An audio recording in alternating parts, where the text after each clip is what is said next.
Greetings, especially to you, my friend. I see you there.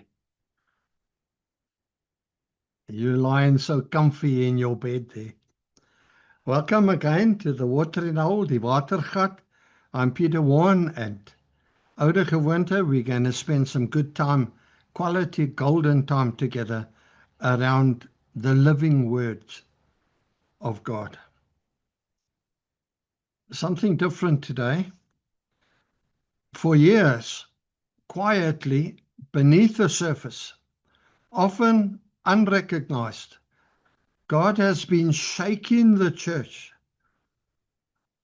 building an army, forming a force. Today, I want you to consider a prophetic word.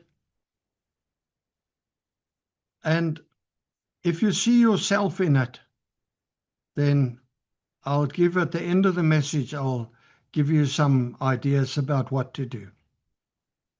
Before we get going, let's just open in prayer. Our Father, I thank you for a new day.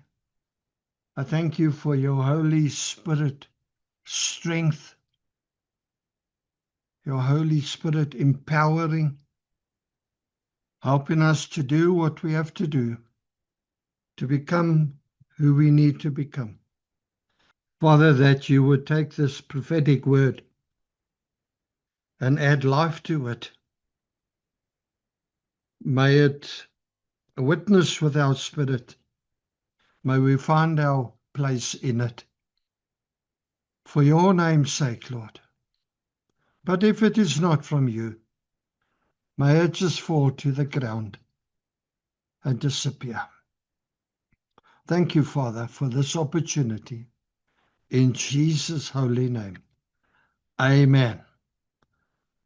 By way of title, God's chosen force. Romans 8:19, ESV. For the creation waits with eager longing for the revealing of the sons of God. Includes daughters.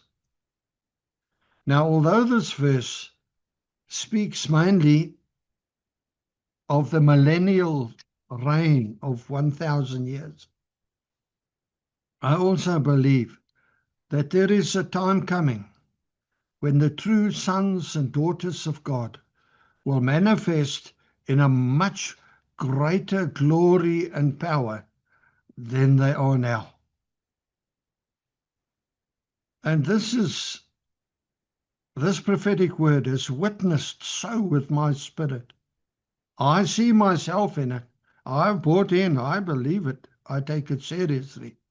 And so I offer it to you to have a prayerful examining of it. It's a prophetic word from a well-known prophetic woman, Barbara Yoden. Let's get into it.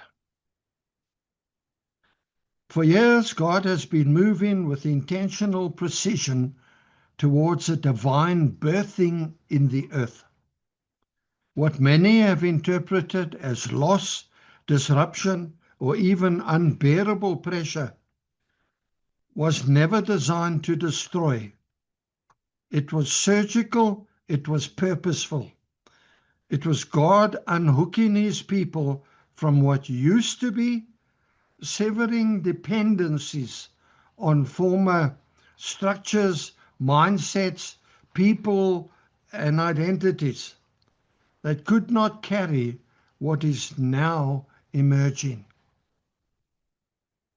He has been training the people in the crucible of conflict, the refining fire, strengthening them, fortifying them, awakening them. Through struggle came strength. Through pressure came clarity. Through fire came revelation. And through it all, he has been repositioning a remnant for what is next to come. This next move of God will not exist peacefully with the old.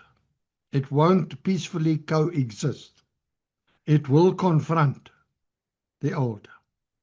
Every structure that is out of line, every paradigm ineffective, every man-built system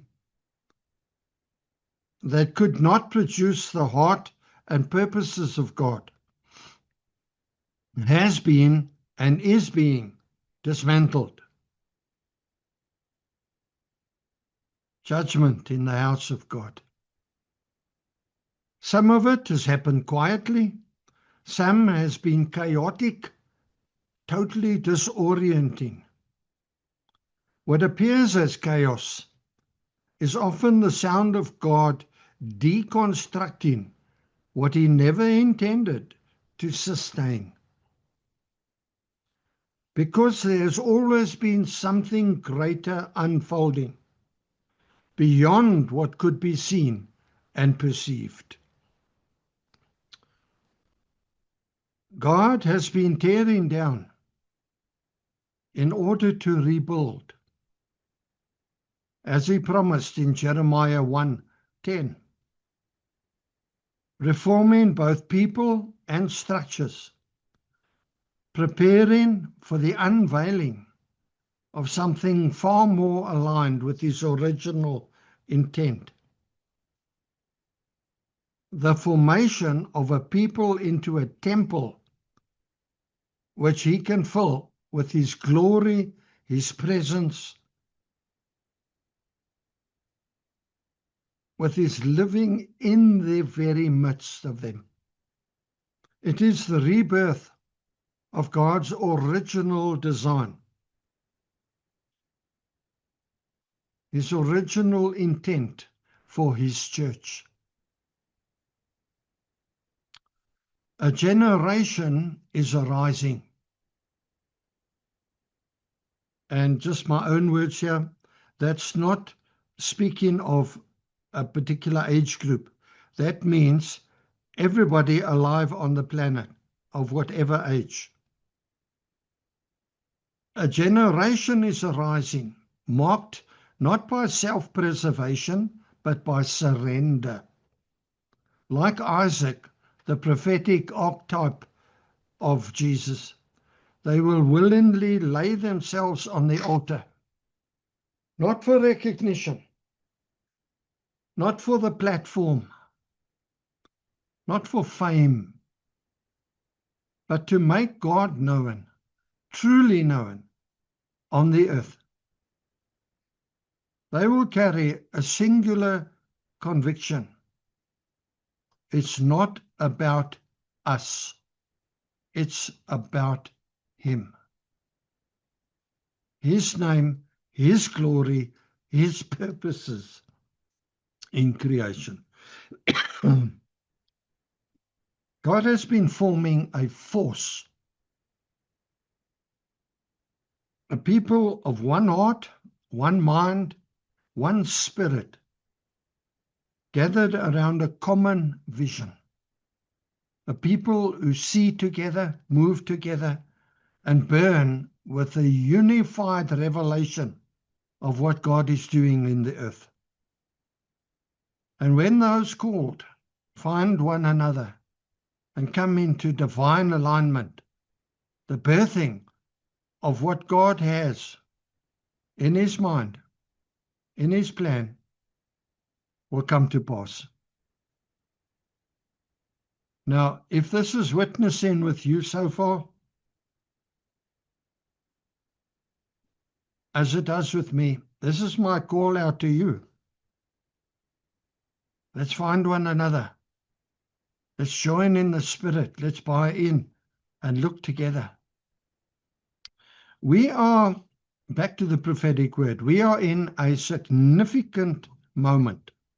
God is calling and releasing a people to build his true dwelling place.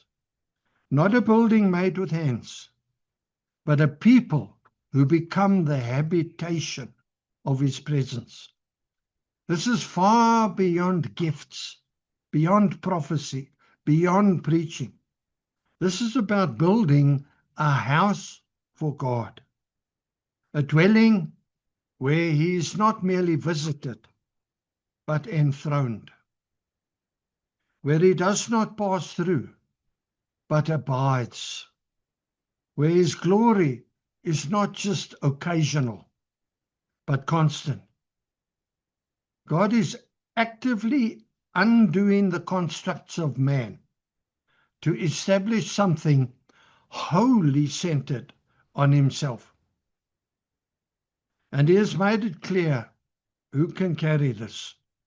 In Isaiah 66, 1 and 2, he declares that he is looking for those who are humble, contrite in spirit, and who tremble at his word. These are the ones who are selected to build and become his dwelling place. Not the gifted, not the impressive, the surrendered. And when he finds such a people, when he fills that house with his glory, everything changes. Because where his glory dwells, impossibility bows the knee. Miracles become normal, signs and wonders follow as evidence, not as exceptions. And the very things that have been prophesied, longed for, and contended for will erupt into reality, far beyond anything we could have imagined. Oh my, I long for this. Now, prophetic word continues. This is not hype. This is habitation. God is preparing a people to host him. A people transformed into living stones, repositioned to become the very tabernacle of God, the dwelling place of God, the latter house, which will be far more glorious than the former. So that's the end of the prophetic word.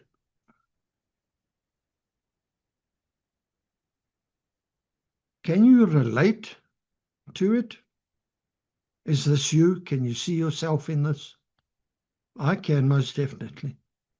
If so, rejoice, because God knows you and God sees you. And now you know why you haven't always fit in everywhere, because you were never designed to fit in. You were designed to stand out.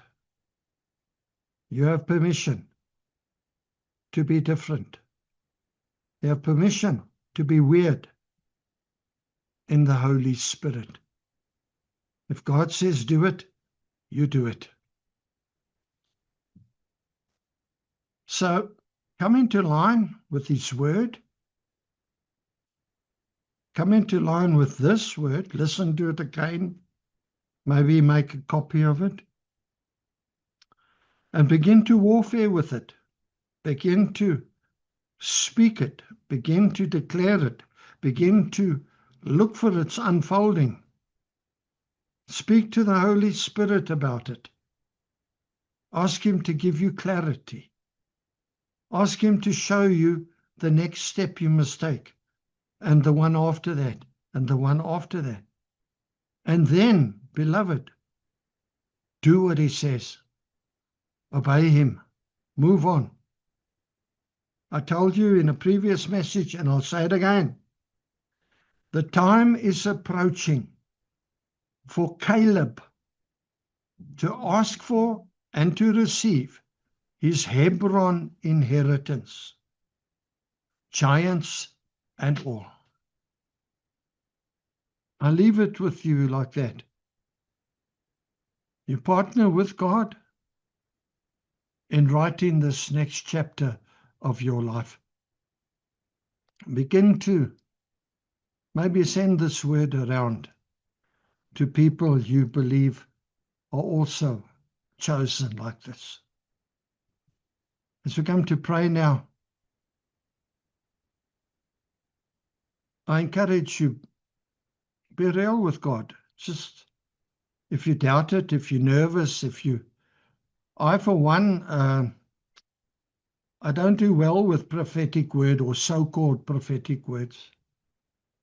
I don't just accept someone if they call themselves a prophet. But this is an exception. Let's just pray. Father, thank you for this word. We set it before you, Lord.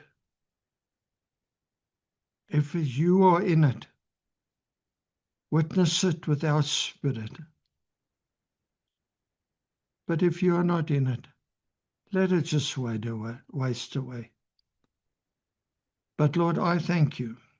In my own heart, I agree with what this woman has said. This is what you've been doing.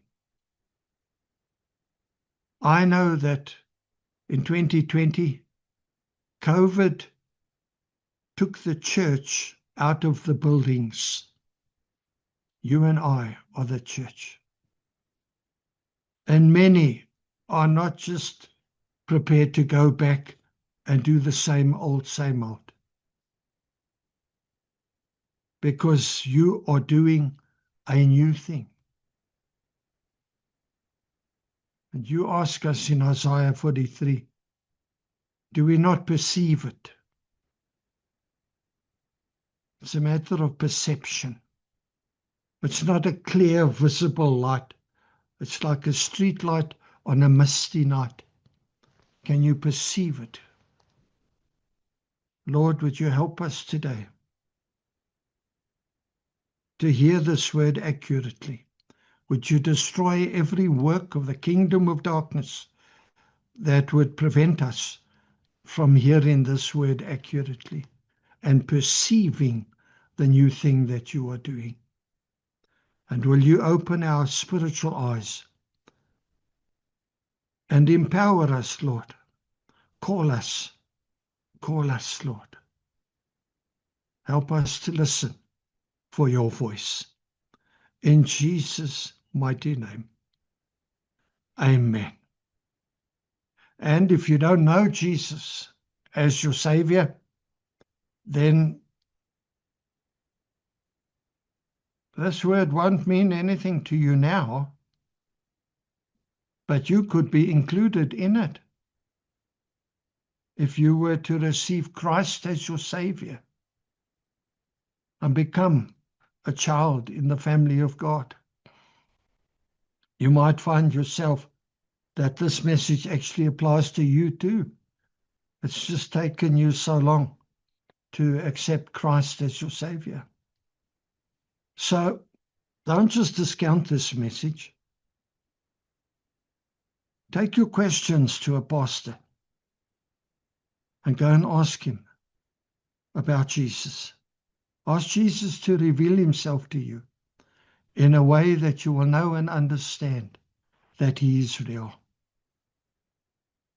Do not delay. Do not delay.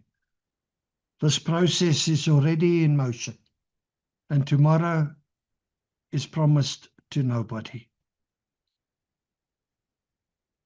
Thank you, Father. So now, that's it. That's a lot and all I got. I told you something different today. With love from me to you. Thank you for spending this time with me. Until we meet again at the watering hole, may Almighty God richly bless you and yours. In Jesus' name. Amen. I love you, my friend. With the love of the Lord.